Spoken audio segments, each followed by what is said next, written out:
Hi, I'm Steelfur Speaks, and this is another Flesh and Blood podcast. I'm back from my annual break, which is a bit shorter this year, which is good, just because sort of over Christmas I was only actually away for about a week or so. The dog's on holiday with my mother, so she's off enjoying the wilds of West Kerry, and I popped away for a bit. But what's been going on? So, I was going to go to the world premiere of The Hunted. Unfortunately, I had to cancel that. So if any of you were thinking about seeing me there, unfortunately you won't. Really what's happened is that I have to learn to drive. And I have a deadline of the 28th of January to do my driving test, because that's when my theory test expires. When that expires, I'm going to have to get a new theory test, which is a pain in the arse. So I have a driving test booked on the 21st of January. Of course, that means I can't necessarily make it this weekend. I'm going to spend a lot of that weekend driving, getting ready for the test. And some things in life just take priority over playing Fab, and unfortunately I do have to skip the world premiere, which is a bit unfortunate because I was really looking forward to this set. Like, this girl here is everything I like in an aesthetic, and I'm kind of hoping as well she'll bring a kind of a fresh take to Ninja, which is less, go, but in a different way. She's kind of giving the vibe that she's going to be bringing back daggers from the graveyard and throwing them at her opponent, so I feel like it could be a bit different. And obviously all the promos and stuff like that all looks really good. So I'll be tuning in from home if I'm not driving that weekend, which I probably will be. Safe to say, it's a bit unfortunate. I love Prague. I haven't been there since I was 15, so over 19 years ago. I got my first girlfriend in Prague. I was on a school tour and we got along really well and decided to start going out, and that was my first girlfriend. So I have lots of feelings about Prague, that I would love to go back there, and I think I will probably go back there sometime next year. Of course, if I'm not going for this event, I'm probably not going to choose to go in winter. I might go more in sort of October, autumn weather instead of winter weather, but that's fine. The Hunted, I'm super excited for. I'm always excited when they bring out a warrior, because it's like the most basic bitch class they have in Fab, and I'm always interested to see if they can make it good. Because I really just don't see Warrior as being a good class. I feel like it doesn't really ever get crazy in the way that it needs to actually consistently win games. So I'm always excited to see what they do for that. And then, of course, having another ninja coming out so soon after Zen, if she is also Premier Aggro.deck, then I think it's going to annoy quite a few people, I think people will find it a bit frustrating, like, oh, Zen hasn't even Living Legend yet, and we have another new great ninja. But equally, I think she looks interesting. It'll be interesting to see what they do with her. The mechanics of the set, they're still a bit up in arms, aren't they? We've got Marked, sure. We've got Fealty, which kind of just looks like, I don't know. To me, like, Ninja looks like Fealty is just a lightning token in some ways. Or just, a little bit of an enhancer. And like a lightning token, lightning aura, because you just use it, you make it, you save it up one turn, and the next turn it gives you a more powerful turn, right? It's not obviously going to give go again every time, but kind of in that pattern of, I'll do a little less on this turn to set up a fealty token to do a little bit more next turn, is kind of how it feels. So hopefully, maybe it's not going to be that way and I'll be proved wrong, but that's kind of how it is. Arachne, I've quite enjoyed. We've had all of these Arachnes,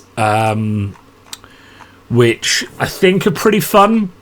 I've seen all of them now. I think we've seen all 6, but they haven't been updated here because it's obviously been Christmas. But we have seen all of them now, and you kind of get this.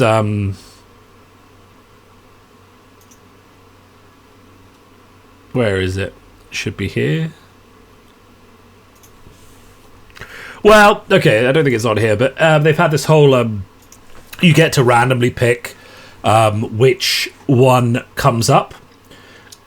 Yeah, so this is one of the examples, right? This is number 6.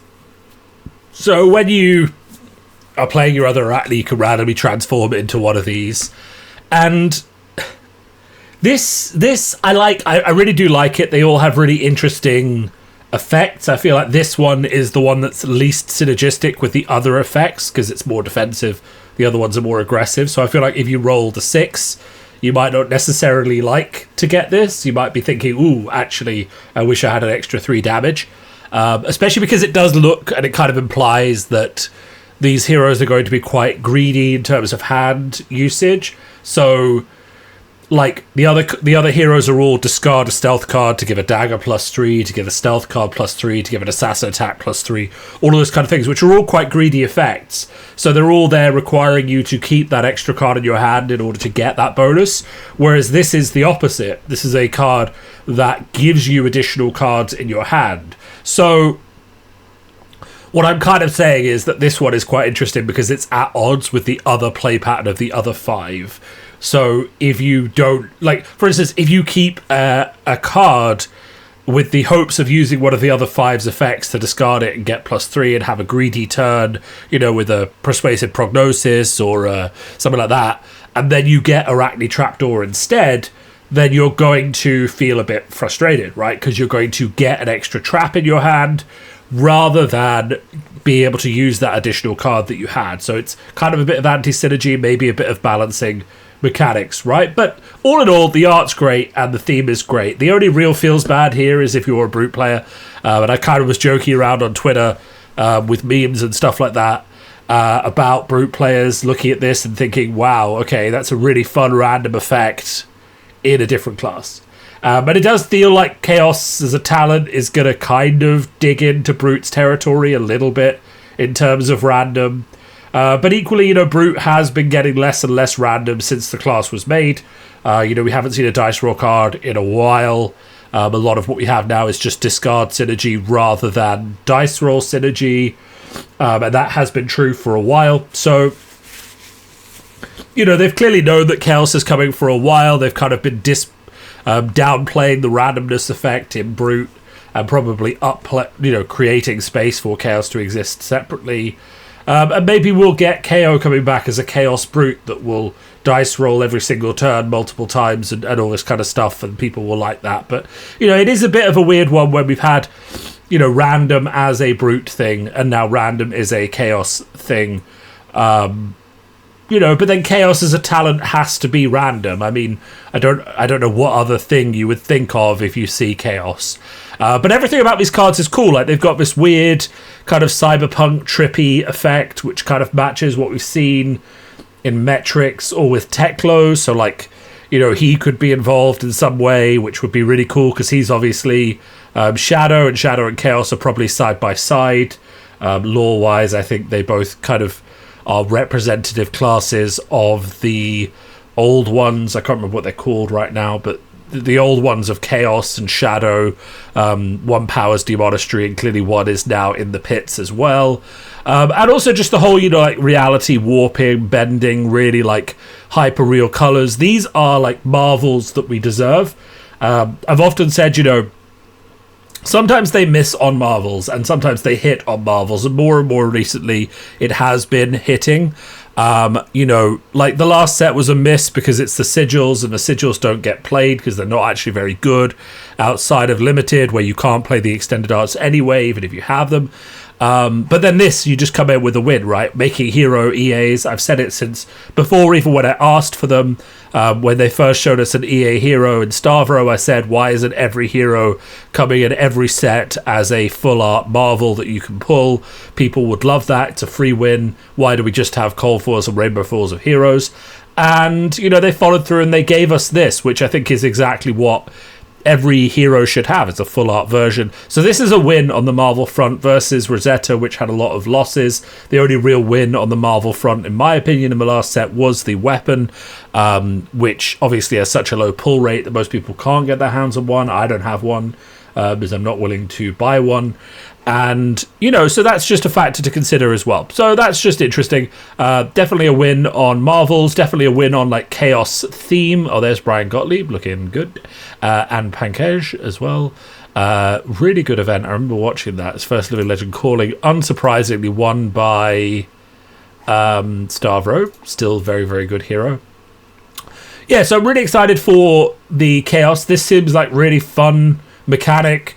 And the main thing about it is that it doesn't feel like it's like dice rolly, because although you do have to roll a dice or do some other way of determining a random arachne, a lot of them do have synergistic or similar effects they're card heavy, so you can play towards getting them. And this is the only one, which is why I wanted to show it off, that maybe I'll show you a different one as well, but this is the only one that doesn't have that card hungry effect. So that's the only one that feels kind of like a punish, but the rest of them all have this, right? Discard an assassin card, do something, right? And that means that you can play towards consistency even though they're slightly inconsistent, right? Which is what we want. We don't want to be putting the hands in, the hands of fate completely in the roll of the dice. You want to have some consistency. And likelihood is that this plays quite fun as well, because we know that Arachne is one of Brian Gottlieb's favorite heroes, and one of his OG favorite heroes. So having that come out and be fun and be powerful seems like quite a good idea. They've gone to a bowling club for their Christmas party. Good on them. There's a load of them now. Like, I think people, especially if you've been playing the game for a few years, like, this team was like 13, 14 people. This team was like 5 people. This team was not this size when the game started. And now look at them, right? It's a growing, thriving company that's upskilling staff, hiring staff, making money, and doing really, really well. And someone's in a beekeeper costume, which is a bit fun, a bit random. And they're off for a game of bowls. Or boules, or whatever you want to call it, le billard, or whatever it's called, in French. But, they're obviously having a good time. So I've got a winter cold. Fab's still going strength to strength. So just year in review stuff, which I think is quite fun. How much Fab have I actually played this year? Well, there's 2 things to consider. How much have I actually played this year? Well, I have made 185 decks. A lot of that is just making a copy of any fun deck that I saw, right? Some of them have dodgy names, some of them don't have dodgy names. But if I see a deck and I think it's interesting, I make a copy of it into my personal. And apparently in 2024, I love to copy, which is fine. I copied a lot of decks. I make 1 or 2 of my own as well. I've made a few of my own in there too. But ultimately, I'll make my own deck and then I'll see what other people are doing. I'll make a copy of it. I'll add some tweaks of my own. And that's how I tend to deck build. You can see that in the run-up to UK Nationals in June, that's when I was really putting in a lot of time and energy. And another wave in September when I was just enjoying playing Fab a bit more.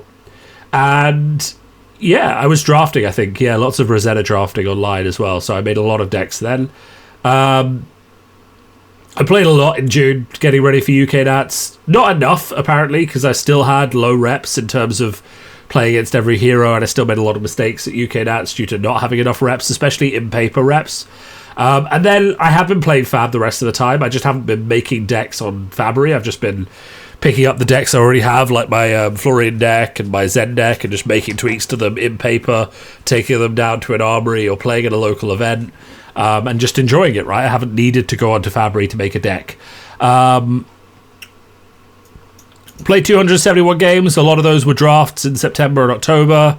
I really liked drafting Rosetta. And obviously we had the Mistveil both draft and playing games to get ready for Nats. I drafted a lot in May and June. I really enjoyed Mistveil draft. And yeah, that's it really. Played a lot on Mondays. Mondays was a free evening. It's when I record my videos and also when I do drafting. And yeah, I played a lot as Zen. I played a lot against Enigma because Enigma players kept trying to beat Zen and failing. In terms of content, I always like to do a bit of the content review as to what I did in 2024. So if you're not interested in that, switch off now. So 2024 started off with me being on the road because I was at home in Ireland. I'm pretty sure I was at home in Ireland. Oh, no. Last year was special. So I was in France last year. So you can see I'm recording with this like snowy background. I went on a holiday. It's actually actively snowing. My beard is huge because I didn't see the point of shaving before a skiing holiday. But you can see the amount of snow in the background. And yeah, it was pretty fun. I mean, that was a really great holiday. was a really great start to the year. Then I got into heavy hitters coming out, and I did sort of like initial decks for each of the heroes, which actually did very well. So I should probably go back and like do that for everything. And then I did this video where I was admitting that I was wrong about heavy hitters, that I thought it was a boring set. It turned out to be very fun. Then I did my traditional video where I advocate for singles that people should buy instead of buying boxes. And then I did a review of tier lists that people had made about heavy hitters, which I thought was fun. At this point, I was also still responding to, like, basically doing reaction videos for all of the interviews that James or Brian did. And I do still want to do those, but I think partly to punish me, Brian has started doing a lot more of these interviews. So I couldn't react to all of them. But those were really good. I mean, this is one that he did with Flake, so let's move on fast from that, because that's how it works. And then I got the idea in my head in February to do like a full breakdown of every keyword in the game by set. So you can see I just knocked out all of those videos in one day. I kind of did a whole day of just talking into camera and just did like 9 videos, each of them roughly a bit long, on every single keyword in the game, and put them in a playlist. And I haven't updated it since Miss Vale, so I actually need to go back and finish that off. Then we did a whole video on like this interview that James White did with the financial publication in New Zealand, and just talking through, because I am obviously a business analyst in my actual work life, so just talking through what these revenues actually mean for the company and the growth trajectory of the company. That was quite a popular video for obvious reasons. Then we did the start of what is one of my most popular video series ever, to be honest. And one of the ways that I chart how popular different heroes are is that I have a whole series reviewing every hero in the game and whether or not they're like good for new players. And like, this is a series that I do for every hero in the game, and I have been current on it, as in I do all the new heroes when they come out, but I haven't necessarily gone back and done all of them. And you'll see like how I break down the heroes. And it's also kind of how I tell which hero is the most popular, because the Victor view to date has 2,500 views. The Kasai video only has 800 views, and it might be because she's weaker, but then you're looking at Betsy and Olympia, who both have 1,400 views each. So, what does that tell you about Kasai versus the other heroes in the heavy set? Well, actually, KO is quite popular as well. He only has 800 views, so that's interesting as well. But I started doing those, and then I took a little break because I went to Japan. But while I was in Japan, the part of the Misfell set got released. So I actually got to do this fun video from Japan where I was sitting in my kimono in a old Japanese hotel that we were staying at, which was really gorgeous. It was in Arima Onsen, which is up the mountains. So I'm sitting in my room in my kimono. They've just announced the Japanese launch of Fab. You can see a bit too much chest hair. You can see some bamboo in the background. But genuinely, like, just very fun coincidence that I happened to be in Japan when that was announced. Then I did a video on Star Wars Unlimited. Then I did an interview with Hamish, which was for a different video. So oh no, that's private. Okay, so I uploaded this because I was thinking about publishing it, but actually I ended up just cutting it for this video that I did, which I haven't gone back and done 2021 yet. I do need to go and do that. But this is like a complete history of competitive Fab in 2019 to 2020. There's an interview with Sasha. There's an interview with Hamish because he was one of the first people in the UK scene. An interview with Dice Commando. And I have the 2021 video of this like half made, so I need to go back and finish it. But that was a really fun video to make. It just took ages to do because there was interviews and editing and like all that kind of stuff. I tried a new series which was like coaching reviews. We can turn monetization on that, sure. Why not? No one watches it anyway. That series wasn't super popular, so I only really did 2 of them. They got like 100 views, but people weren't that interested in watching like a live coaching session. Turning monetization on old videos. Why not? Then there was a whole video discussion about whether Limited should be deleted from competitive Fab. Just mostly talking about Sealed, but it was also just like we have a lot of like crazy stuff happening with like 5 people drafting the same hero in one set and stuff like that, and like heavy hitters skewing heavily towards certain things. Then we kind of broke into the mist season. So we ended the heavy season, started the mist season. We had our weekly podcast videos coming back into force where we talked about, ProQuest meta, KO. We talked about Blitz deck spoilers. We talked about Mistveil sealed being really good with the 8 packs. We talked about Blitz needing to go away. And we talked about Japanese Mistveil selling out, which was really cool. Mistveil draft being great, and the whole problem with turn maths in Flesh and Blood, which essentially is the discussion about an aggro deck to win needs to go above 12 block per turn, but if you go to 20, it starts to break the game. So there's like a window where aggro decks can only do 16 to 20 damage at a turn, or they start to feel unfair. But if they do less than that, they start to feel like they haven't got any power.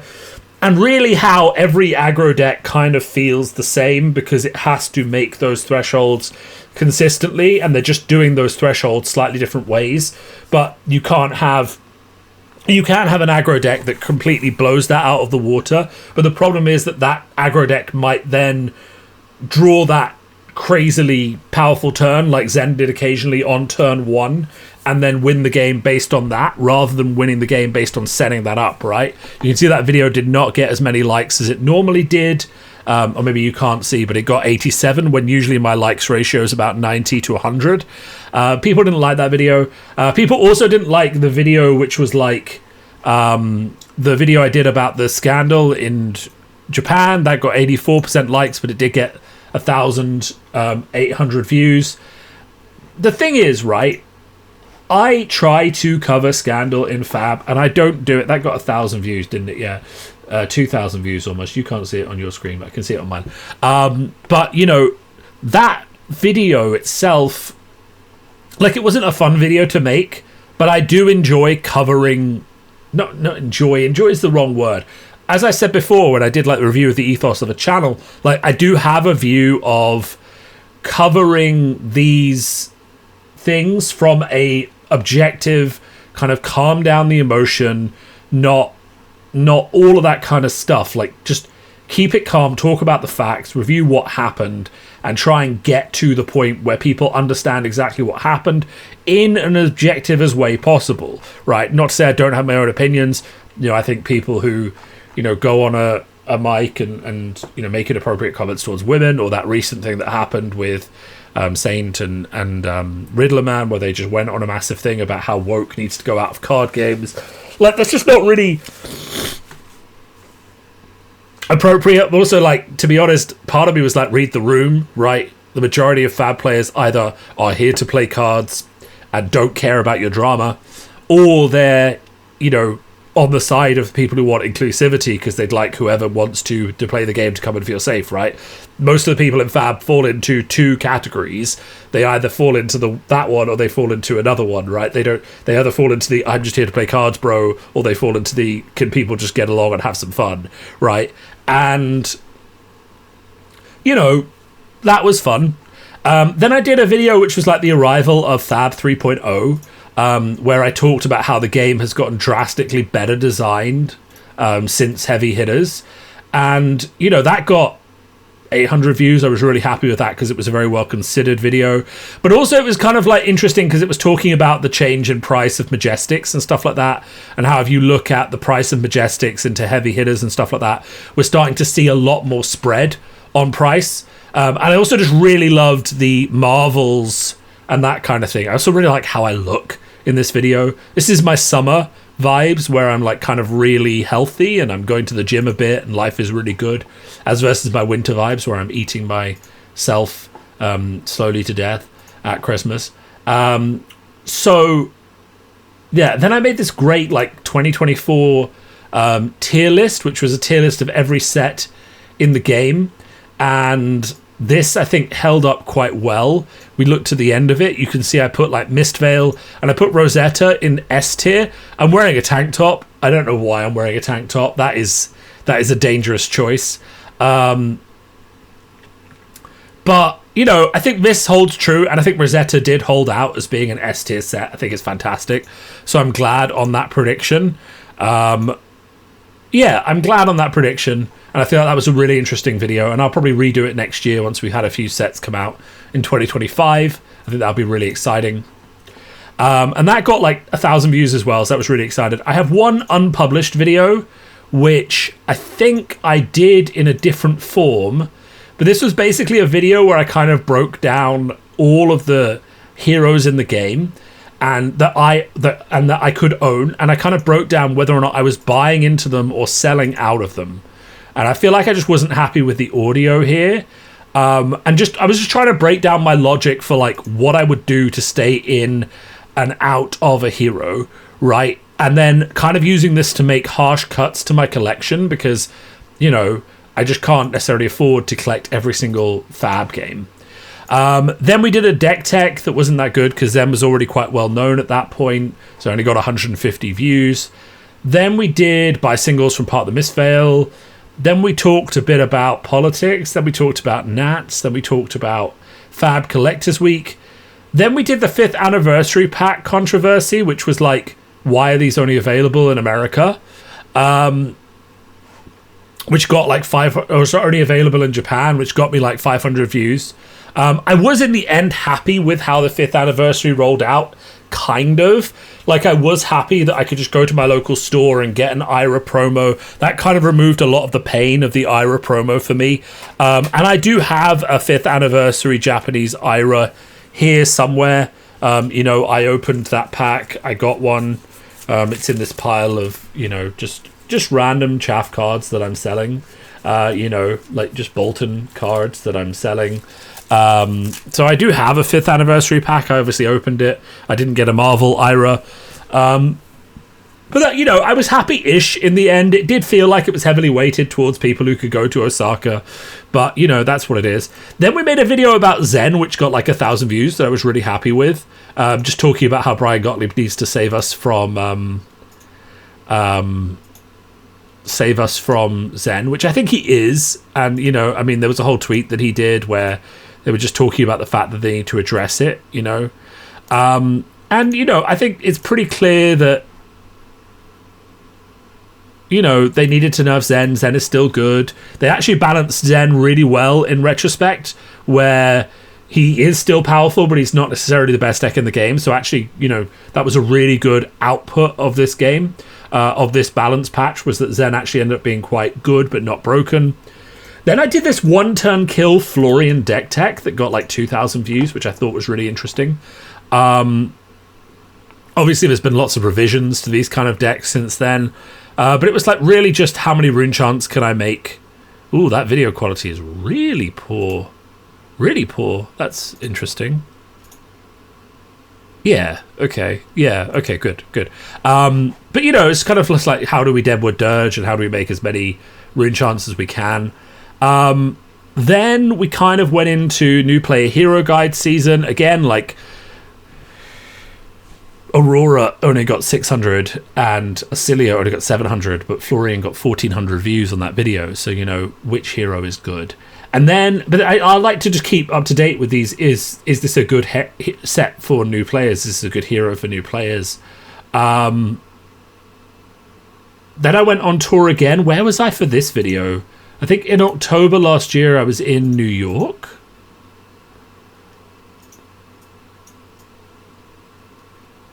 Yeah, this is my hotel room in New York because I was in New York. It's a shame I didn't do a Steelfur Speaks on tour video from the Four Seasons in Philadelphia when I was on like the 60th floor in my hotel room. That was one of the nicest hotel rooms that I have ever been in, and I would have loved to share it with all of you. And then I got into Warhammer, which was an interesting choice. Did a few videos about that. They get all right views, it's all right. And then I did like a continuation of my new player guide series with my new sort of format, which is just like plain white PDFs. I'm copying a channel called Auspex Tactics, which I really like from Warhammer World. I just really like how clean this is. This has had 5,000 or 4,000 views so far. So like people really want this new player content. So I'm going to keep doing that. Did some videos on Magic, Universes Beyond and stuff. That got some views. That was all right. Did some more videos on Warhammer that got some decent views. People kind of like it when you just do a summary of how much you've been painting, and especially for someone like me with a Moto coordination deficiency, like showing how much I've painted and stuff like that and how it's improving. I think people were really keen to see. So, you know, these models were all looking really good, and that was kind of really good. And I've kind of been doing more painting than videos. Then I did one video which I would have liked to get more feedback from, which is just a video where I looked at like my goals for the channel and whether I've achieved what I wanted to achieve from the channel. It got 100 views because it's not really topical. But, you know, I feel like, yeah, I would have liked more people. I mean, if you're still listening and you're thinking, hey, you know, go and watch this video because I'm really keen. This is like me reviewing the ethos of my channel and asking whether people think that that's good or whether I should be doing something different. So, you know, that would be interesting to get more feedback on. And then I did a whole thing on power swords, which was fun. But that's my year in review, yeah. Obviously, Warhammer started. I can't believe I only really started painting Warhammer in... I bought my first minis in, like, late September and then started painting properly in late September and then into October. And, like, if I showed you the stuff that I'm doing now... maybe I'll do that quickly. Yeah, so like this is the sort of stuff I'm painting now, right? We've got light volumes and highlights and blending and all this stuff, and it just really looks like super stylistic, and it's not even finished. Like I've got rust and stuff to put on this, and it's looking really good. I painted all of these in a non-metallic metal gold, which looks really good from a distance. It looks all right up close, but looks really good from a distance. And then I've been painting the face on this pig, and I need to give him red eyes. I did orange eyes, but I think red eyes are better. So, you know, I've been painting quite a lot and getting a lot done, which has been a lot of fun. So I've been doing that, and I've been doing these videos, and I have, to be fair, been keeping up my cadence of one video a week-ish. I've fallen off a bit in December just because December's been a very busy month and obviously went away for Christmas. But, you know, for 2025, we're going to be doing one video a week, especially if there's news to talk about and keeping the momentum going. So for all of you who have joined me on this journey through 2024, and of course for everyone who has been watching for longer, I hope you had a fantastic year. I hope that you will have a fantastic year next year. Thank you for watching, and thank you so much for being part of my journey in Flesh and Blood, as I think my journey in Flesh and Blood will be drastically different if I didn't have this channel as a form of content to do and things like that. So it's been great, and I'll see you all very, very soon.